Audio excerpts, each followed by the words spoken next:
that's the biggest step of getting it designated. But that won't even save it. Give me a sense of the community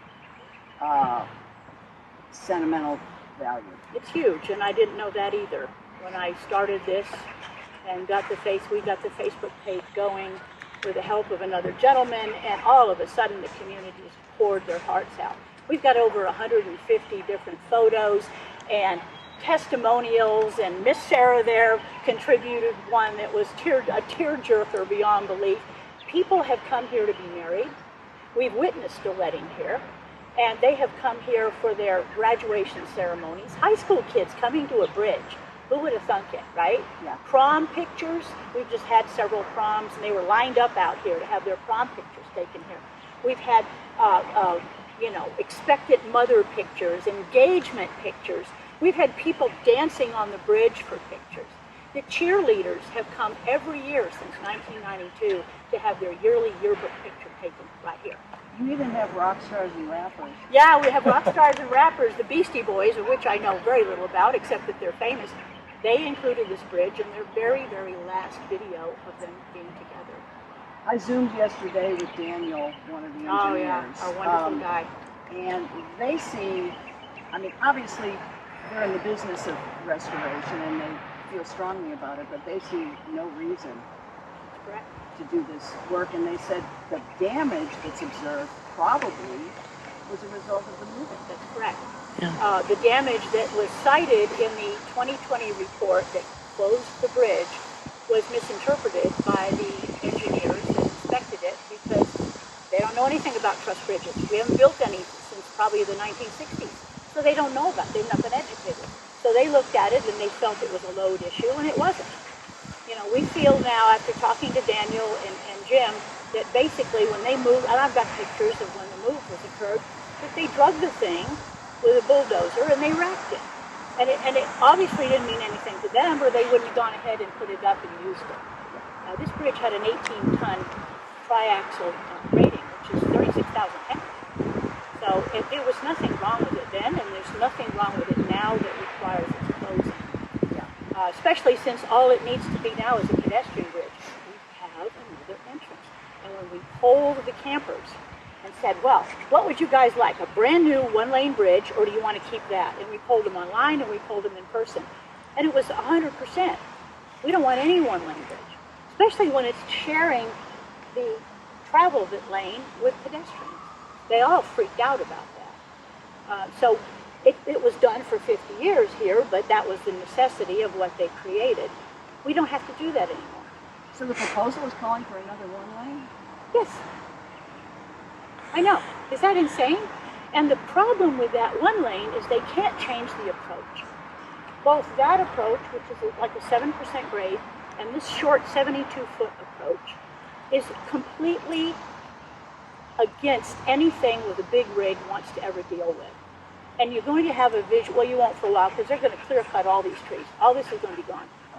And both sides of the river, and then they're going to put in over 100 tons of riprap on both sides. Then they're going to drain the river from 101 feet wide to 15 feet. And the only way that can survive for 3 years, you've got banks that are drying out. They're going to have to add more riprap to maintain the stability of the banks. And all the animals that live in that kind of an environment are going to either die or move. The silt will be smothering the mussel beds, and we have, I don't know, what is it, 5 or 6 endangered mussels that live here. Well, they're going to be smothered and die. They can't live under silt. And they're important for keeping the water clean. Absolutely. And the recreation and we saw. There won't be any. Yeah. Just the removal of the piers here. They say they use what's called a ram hoe. The noise and the disruption. Nobody's going to come to the park, and they're certainly not going to go to the campground. Why would you? And then they can't get here across this bridge for 3 years, so they're going to have to unhook, take their trucks, drive around in order to get there. And right now, all they have to do is walk down here. The country club neighborhood people come all the way down here. They claim they're going to shut that entrance off with a gate and not even let pedestrians in. What needs to happen? How loud has Coffee County been? Coffee County county commissioners and county mayor Actually, all 18 of them voted to save this bridge, which is remarkable. When do 18 politicians ever agree on anything, right? The city has not followed suit because they don't understand or they don't think it matters. We have 2,700 signatures on a nationwide petition. We have got the Historical Society that gave us a letter of support. Obviously, this bridge is 119 years old now, 1906.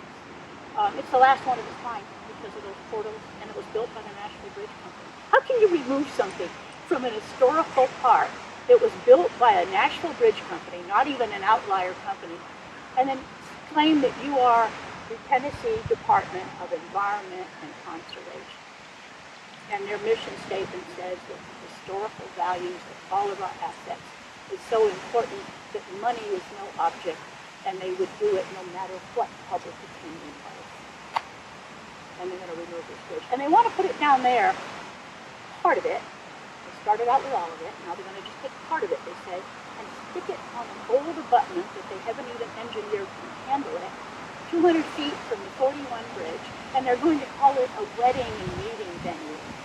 200 feet from a basic four-lane, off of a trail that we all call the least traveled trail in the United States of America.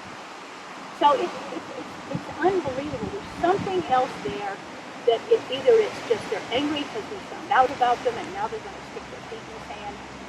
It's absurd. This is an asset.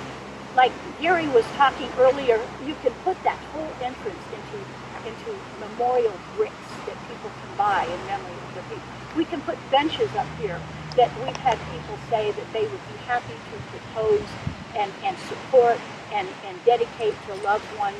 You can put plantings. There's other bridges that we've looked up all over the country that have done this. Why can't we? They say they want to be the stars of park systems in the United States.